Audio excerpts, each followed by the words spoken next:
Selamat pagi, Assalamualaikum warahmatullahi wabarakatuh.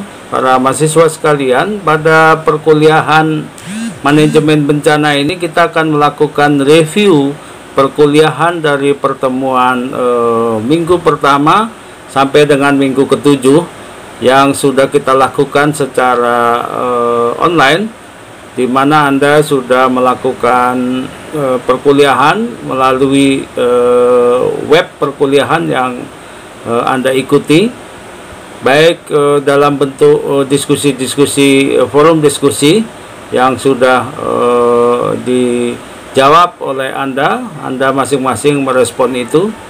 Dan pada kesempatan ini kita akan melakukan review secara umum tentang mata kuliah manajemen bencana ini.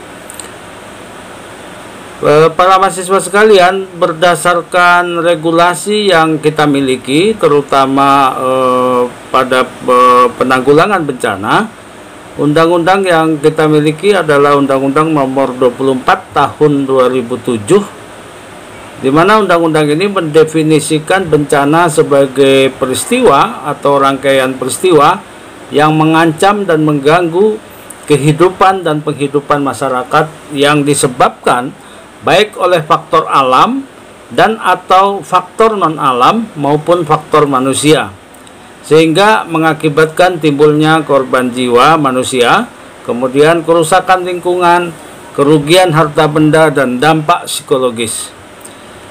Dari definisi bencana sebagaimana yang sudah dipaparkan di atas, mengandung 3 aspek dasar, yaitu terjadinya peristiwa atau gangguan yang mengancam dan merusak atau hajat. Kemudian peristiwa atau gangguan tersebut mengancam kehidupan, penghidupan, dan fungsi dari masyarakat. Yang ketiga, ancaman tersebut mengakibatkan korban dan melampaui kemampuan masyarakat untuk mengatasi dengan sumber daya mereka.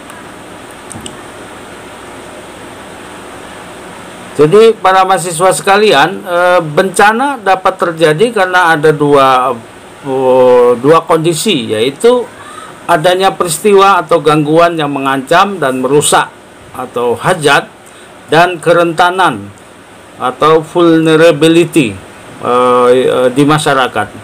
Bila terjadi hajat atau yang merusak, tetapi masyarakat tidak rentan, maka berarti masyarakat dapat mengatasi sendiri peristiwa yang mengganggu.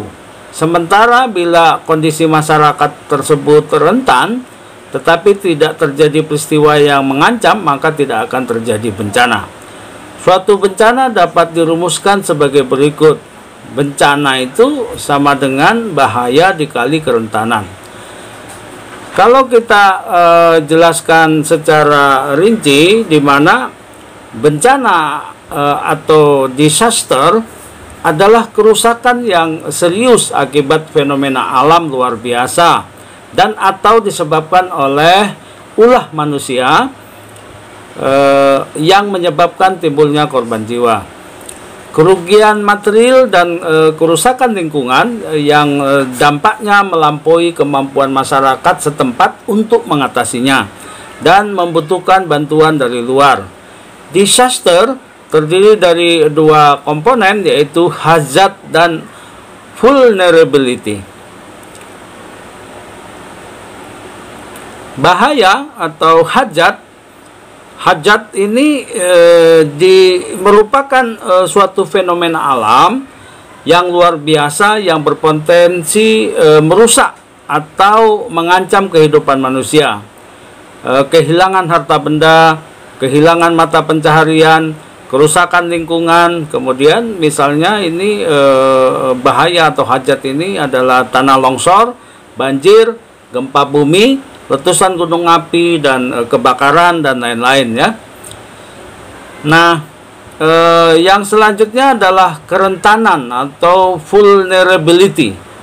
Adalah keadaan atau kondisi yang dapat mengurangi kemampuan masyarakat untuk mempersiapkan diri untuk menghadapi bahaya atau ancaman bencana.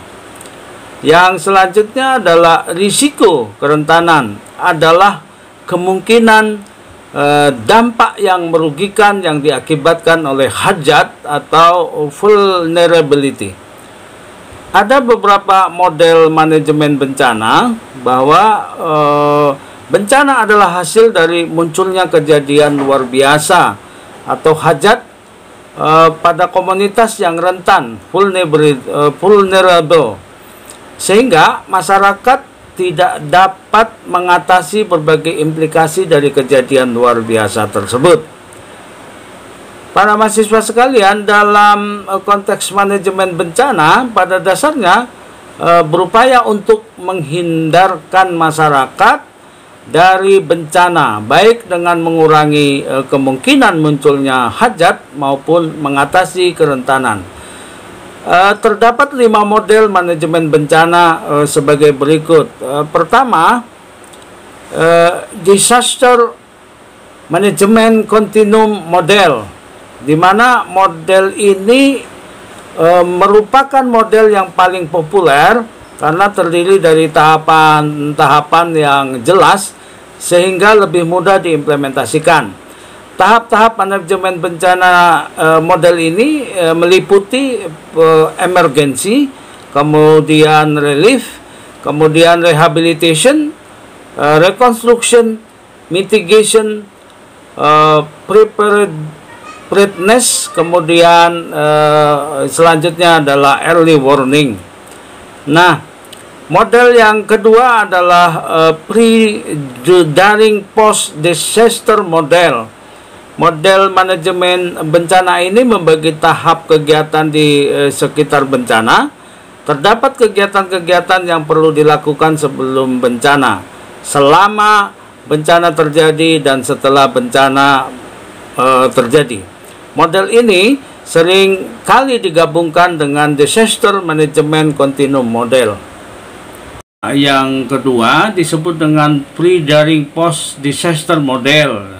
Kira-kira begitu ya para mahasiswa sekalian. Terdapat kegiatan-kegiatan yang perlu dilakukan sebelum bencana, selama bencana terjadi, dan setelah bencana. Jadi pra bencana, kemudian selama bencana itu terjadi, dan setelah bencana itu terjadi.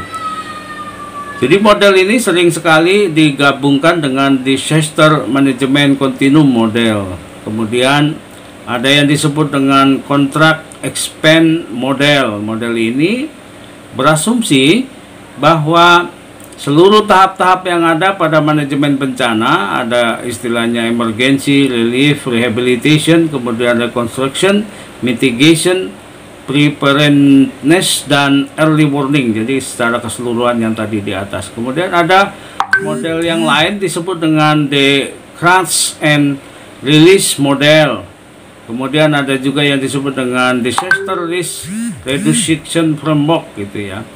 Kalau Anda mempelajari undang-undang kebencanaan atau undang-undang manajemen bencana berdasarkan Undang-Undang Nomor 24 Tahun 2007, Anda bisa melihat secara konsep berbagai definisi yang kita sebutkan tadi. Kemudian tahapan-tahapannya juga sudah ada di situ. Oleh karena itu, para mahasiswa sekalian, silakan Anda mempelajari itu, membaca undang-undang penanggulangan bencana tadi.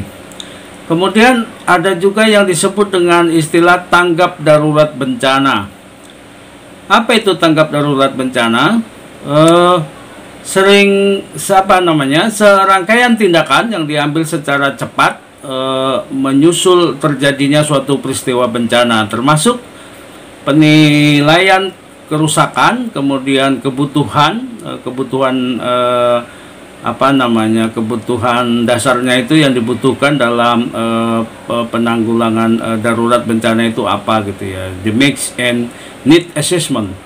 Kemudian penyaluran bantuan darurat, kemudian upaya pertolongan dan pembersihan lokasi bencana. Ini tanggap darurat itu ada beberapa hal yang harus dilakukan. Tujuan dari tanggap darurat itu ada 3, para mahasiswa sekalian. Yang pertama, menyelamatkan kelangsungan kehidupan manusia. Yang kedua, mengurangi penderitaan korban bencana. Dan selanjutnya adalah meminimalkan kerugian material. Jadi ada 3. Bagaimana kelangsungan kehidupan manusia itu harus diselamatkan. Kemudian mengurangi penderitaan korban bencana kalau ada korban. Kemudian meminimalkan kerugian material. Setelah masa tanggap darurat, dalam manajemen bencana itu juga dikenal istilah rehabilitasi.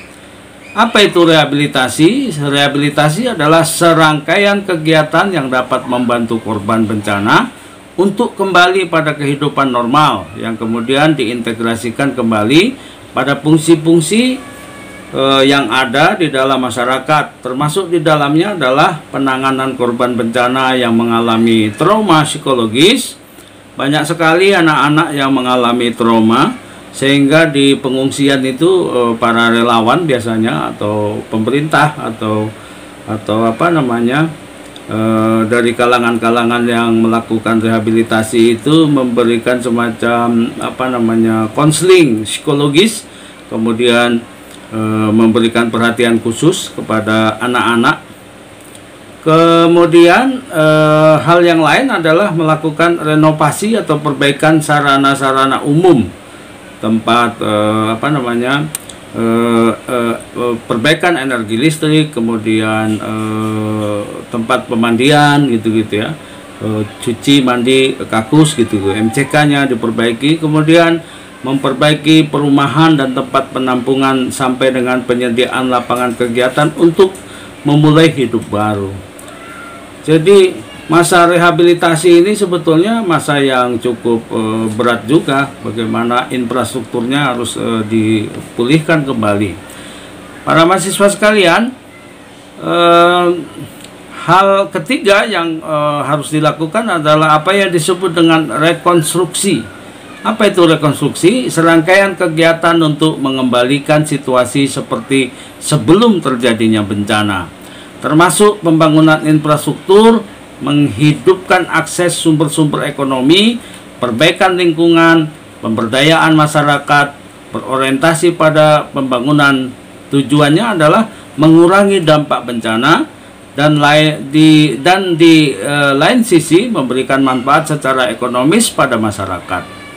Jadi itu rekonstruksi. Yang selanjutnya apa yang disebut dengan prevensi atau serangkaian kegiatan yang direkayasa untuk menyediakan sarana yang dapat memberikan perlindungan permanen terhadap dampak peristiwa alam, yaitu rekayasa teknologi dalam pembangunan fisik. Upaya memberlakukan ketentuan-ketentuan regulasi yang memberikan jaminan perlindungan terhadap lingkungan hidup, kemudian pembebasan lokasi rawan bencana dari pemukiman penduduk. Jadi kalau daerah tersebut rawan atau sering terjadi bencana, maka pemerintah setempat harus merelokasi kepada penduduk yang menghuni tempat itu untuk ditempatkan di tempat yang lebih aman. Kemudian apa yang selanjutnya dilakukan adalah pembangunan saluran pembuangan lahar. Kalau dia dalam bentuk misalnya gempa bencananya itu adalah letusan gunung berapi misalnya. Kemudian ada pembangunan kanal pengendali banjir kalau dia dalam bentuk banjir bandang, banjir yang cukup besar. Kemudian apa yang dilakukan adalah relokasi penduduk. Jadi penduduk tidak boleh lagi menghuni tempat-tempat yang tempat-tempat yang berada di tempat yang rawan bencana. Yang selanjutnya adalah para mahasiswa sekalian, kesiapsiagaan bencana. Jadi kesiapsiagaan bencana itu juga diperlukan atau dipentingkan bagi sebuah manajemen bencana adalah untuk dalam rangka upaya-upaya memungkinkan masyarakat baik secara individu, kelompok maupun organisasi dapat mengatasi bahaya peristiwa alam melalui pembentukan struktur dan mekanisme tanggap darurat yang sistematis. Tujuan dari kesiapsiagaan bencana ini adalah untuk meminimalkan korban jiwa dan kerusakan sarana-sarana pelayanan umum.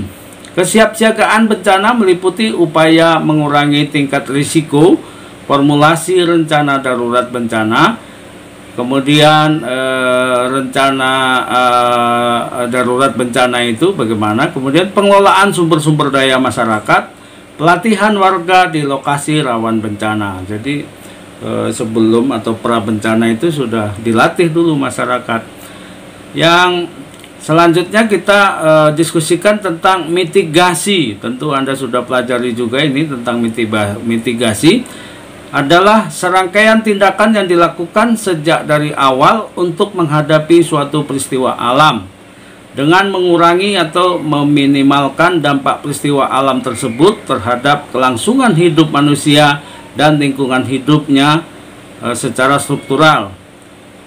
Jadi para mahasiswa sekalian, mitigasi ini dapat upaya penyadaran masyarakat sebetulnya terhadap potensi dan kerawanan atau hajat lingkungan di mana mereka berada, sehingga mereka dapat mengelola upaya kesiapsiagaan terhadap bencana. Di antaranya adalah pembangunan dan penahan banjir atau ombak, misalnya kalau masyarakat yang berada di pinggiran atau di tepi pantai, penanaman pohon bakau gitu ya, penghijauan hutan gitu ya. Kemudian sistem peringatan dini, ada istilah begitu ya, informasi-informasi yang diberikan kepada masyarakat tentang kapan suatu bahaya atau peristiwa alam dapat diidentifikasi dan penilaian tentang kemungkinan dampaknya pada suatu wilayah tertentu. Jadi kalau gunung api itu akan meletus misalnya, atau cuaca yang ekstrim buruk yang akan menimbulkan misalnya gempa bumi yang berdampak terhadap terjadinya tsunami, sudah ada sistem peringatan dini atau istilahnya early warning. Kemudian kebijakan manajemen bencana, Anda juga sudah mestinya harus Anda pelajari ini. Dalam beberapa tahun terakhir ini, para mahasiswa sekalian, kebijakan manajemen bencana mengalami beberapa perubahan kecenderungan seperti dapat dilihat beberapa peristiwa yang terjadi, termasuk bencana yang kita alami selama lebih dari 2 tahun ini. Bencana COVID-19 atau COVID-19 ini merupakan bencana bencana biologi ya, bencana yang ditimbulkan oleh virus coronavirus diseases ini sudah merubah semua tatanan dan struktur kehidupan masyarakat. Secara konteks politik yang semakin mendorong kebijakan di mana manajemen bencana menjadi tanggung jawab legal resmi, itu COVID-19 itu menjadi tanggung jawab pemerintah secara legal. Kemudian misalnya tentang kebijakan manajemen bencana ini berkaitan dengan penekanan yang semakin besar pada peningkatan ketahanan masyarakat atau pengurangan kerentanan. Jadi masyarakat harus dilatih untuk memiliki kesadaran tinggi, untuk memiliki tanggung jawab juga. Yang ketiga, solusi manajemen bencana ditekankan pada pengorganisasian masyarakat dan proses pembangunan. Jadi ada partisipasi pembangunan gitu ya.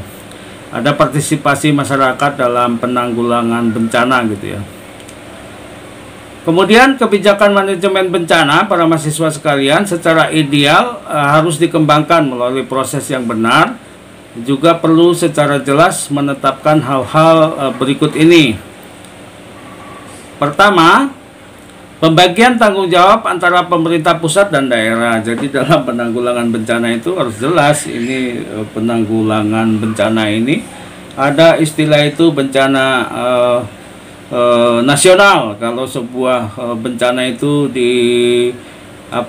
sudah mencakup sebagai sebuah bencana yang besar, maka dia harus dinyatakan sebagai bencana nasional. Misalnya seperti tsunami ya, tsunami di Aceh itu sudah. Kemudian bagaimana alokasi sumber daya yang tepat antara pemerintah pusat dan daerah serta antara berbagai fungsi yang terkait. Itu yang kedua yang harus diperhatikan. Kemudian perubahan peraturan dan kelembagaan yang jelas dan tegas. Kemudian mekanisme kerja dan pengaturan antara berbagai portofolio lembaga yang terkait dengan bencana. Para mahasiswa sekalian, kita nanti akan gambarkan, nanti saya akan berikan semacam gambaran ini secara lengkap kepada Anda. Bagaimana itu disaster management circle. Gambaran tentang itu ada yang disebut dengan preparation, persiapan, kemudian ada responnya bagaimana, kemudian mitigasinya itu bagaimana, recovery-nya itu bagaimana. Jadi para mahasiswa sekalian, itu sebagai inti secara keseluruhan tentang bagaimana sebetulnya manajemen bencana itu harus diketahui oleh para mahasiswa sekalian dalam menetapkan dalam mata kuliah manajemen bencana itu adalah inti-inti yang Anda harus ketahui. Oleh karena itu para mahasiswa sekalian, selain nanti saya akan berikan secara lengkap materi inti dari materi itu kepada Anda, nanti akan saya persiapkan, dan ketua kelas mana ketua kelasnya tadi? Ingatkan saya untuk memberikan itu secara lengkap kepada Anda, dan Anda diminta nanti masing-masing untuk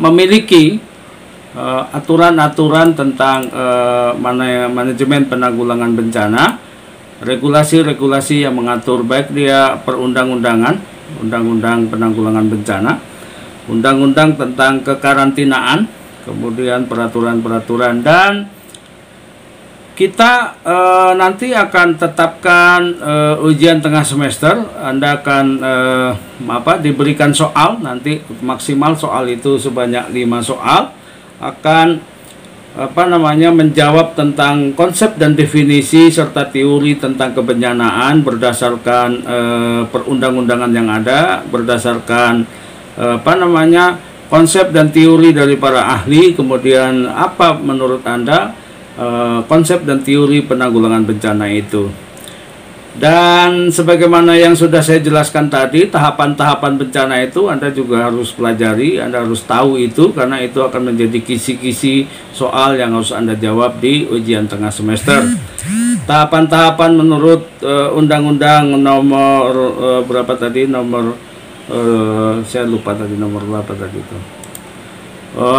Undang-Undang Penanggulangan Bencana, Undang-Undang nomor 24 tahun 2007 itu. Tahapan-tahapannya apa saja gitu-gitu ya, itu Anda harus pelajari dengan baik. Oke para mahasiswa sekalian, yang lain Anda juga diminta nanti untuk memberikan semacam kajian terhadap terjadinya bencana yang paling terakhir menimpa bangsa Indonesia. Salah satu contoh bencana terakhir yang menimpa warga masyarakat bangsa Indonesia ini adalah yang terjadi di Pasaman Barat dan Pasaman. Bencana gempa bumi yang banyak menimbulkan korban jiwa, banyak menimbulkan korban material, banyak sekali mereka. Nanti Anda melakukan kajian itu. Kajian itu dilakukan berdasarkan bagaimana menurut Undang-Undang nomor 27 itu, apakah itu bencana itu menjadi kebijakan pemerintah pusat atau pemerintah daerah.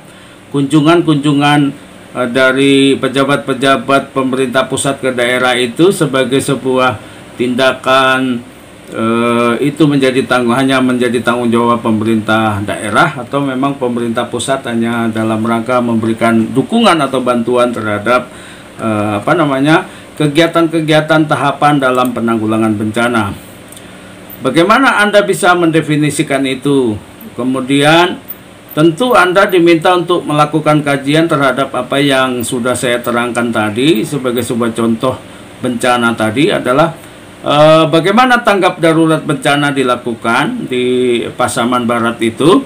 Kemudian bagaimana rehabilitasi terhadap korban bencana atau bencana alam yang terjadi itu dilakukan. Kemudian rekonstruksi, bagaimana rekonstruksi dilakukan di sana. Kemudian prevensi itu dilakukan bagaimana, perlindungan permanen terhadap dampak peristiwa alam yang terjadi. Kemudian bagaimana kesiapsiagaan bencana dilakukan di tempat itu. Dalam hal ini juga termasuk mitigasi bencananya bagaimana dilakukan. Kemudian sistem peringatan dininya bagaimana dilakukan. Kalau tidak salah itu setelah gempa yang cukup dahsyat itu terjadi banjir bandang atau galodo ya kalau bahasa di sana itu. Bagaimana sistem peringatan dini itu? Apakah masyarakat juga sudah diperingatkan akan terjadi semacam longsor atau banjir yang begitu besar? Kemudian secara keseluruhan kajian kita tentang sebuah fenomena atau bencana alam yang terjadi, bagaimana kebijakan manajemen bencana itu diterapkan atau dilakukan. Oke, para mahasiswa sekalian, Anda juga tentu bisa melihat, mencermati bagaimana regulasi aturan-aturan tentang kebencanaan yang berkaitan dengan COVID-19 itu sudah banyak sekali aturan-aturan dan peraturan-peraturan yang sudah dikeluarkan oleh pemerintah pusat untuk melakukan penanggulangan bencana, untuk berbagai kebijakan, ada PPKM darurat, ada macam-macam. Anda juga harus pelajari itu secara baik. Berapa banyak keputusan presiden yang sudah dikeluarkan untuk kebijakan penanggulangan bencana COVID-19 itu. Dan bagi para mahasiswa sekalian yang akan pulang kampung, bagaimana Anda? Apakah Anda harus di antigen? Apakah Anda harus divaksin? Para mahasiswa tentu sudah melakukan vaksin, baik vaksin pertama maupun vaksin kedua, dan ada lagi diminta untuk melakukan vaksin booster sebagai vaksin ketiga bagi Anda. Apakah itu masih menjadi prasyarat atau syarat untuk Anda bisa pulang kampung mudik lebaran? Nah, kira-kira begitu. Para mahasiswa sekalian, saya sudah melakukan review terhadap intisari dari manajemen bencana dari perkuliahan pertama sampai dengan perkuliahan ke-7 itu Anda pelajari dengan baik. Silakan Anda pelajari lagi. Nanti bahan lengkap sebagaimana yang saya presentasikan tadi itu akan saya serahkan, akan saya share termasuk di web kuliah maupun di grup kelas Anda. Terima kasih para mahasiswa sekalian. Selamat pagi. Assalamualaikum warahmatullahi wabarakatuh.